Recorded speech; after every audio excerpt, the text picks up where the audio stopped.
ক্যালকুলেটারে কীভাবে নাম লিখবে, এই যে আমার মতন, ঠিক আছে। তো দেখে নেওয়া যাক কীভাবে লেখা হচ্ছে। তো এর জন্য মোড, স্ট্যাট মোডে চলে যেতে হবে 3, ঠিক আছে।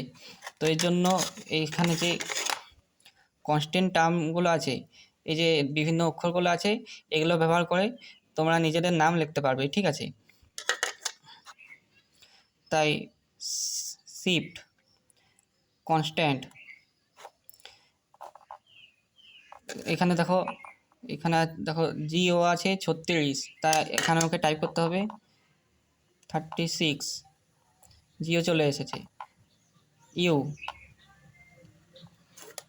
এখানে ইউ দেখো আছে 17-তে।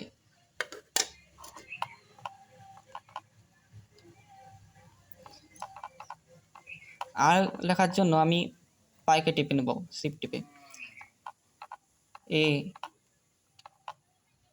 এ দেখে নেবে 10-এ আছে।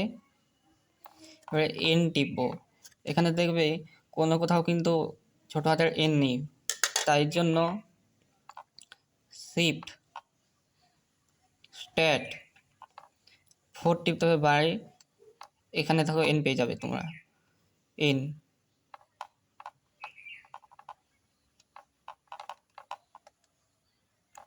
জি এ, দেখো আমি আমার নাম গৌরাঙ্গ লিখে নিয়েছি। তোমরা এভাবে নিজেদের নাম লিখে সকলকে চমকে দেবে।